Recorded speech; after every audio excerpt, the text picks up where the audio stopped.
Tolak tunda pemilu. Syndicate speaks out.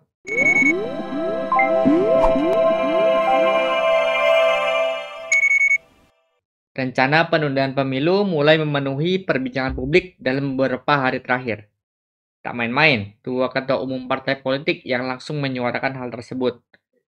Dalihnya adalah Indonesia banyak mengalami cobaan dalam beberapa tahun terakhir, seperti pandemi COVID, bencana alam, dan kelesuan ekonomi.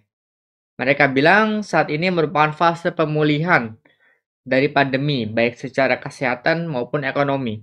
Oleh sebab itu, wajar saja bila pemilu ditunda 1-2 tahun. Sebenarnya hal itu bukan gagasan baru. Alasan tersebut tentu mengada-ngada, sebab tak ada kegentingan yang mendesak yang membuat pemilu harus ditunda. Contohnya seperti setelah pemilu tahun 1955, di mana ada pemberontakan DITI, PRRI, dan Permesta.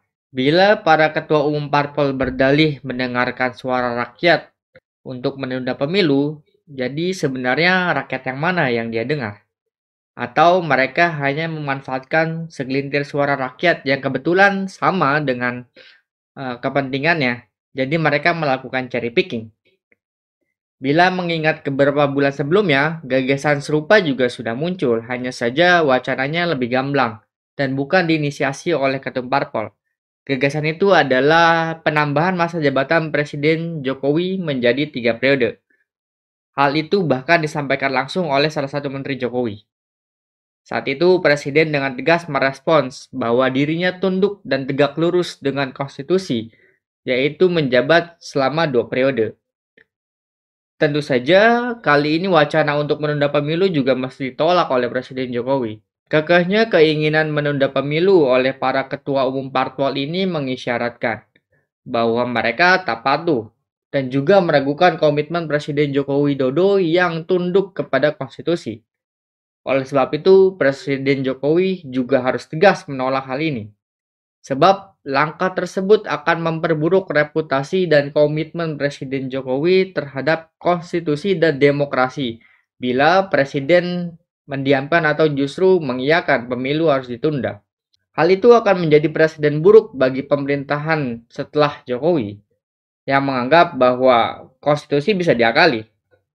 Kehidupan demokrasi Indonesia yang sudah mapan dengan peralihan kekuasaan yang berjalan sesuai konstitusi akan rusak. Hal itu juga akan mencederai cita-cita reformasi.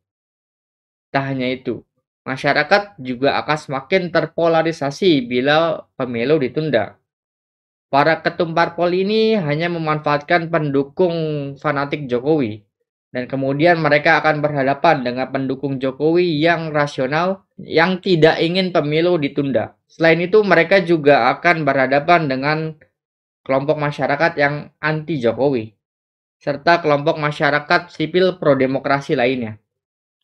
Dalam berkuasa, pemerintah semestinya tak hanya berpikir apa dan bagaimana kekuasaan dibangun dan dijalankan, tetapi juga harus berpikir ingin diingat sebagai apa pemerintahan mereka. Apakah pemerintahan yang menguatkan demokrasi atau justru malah melemahkan demokrasi? Biar sejarah yang akan menjawabnya. Salam Indonesia.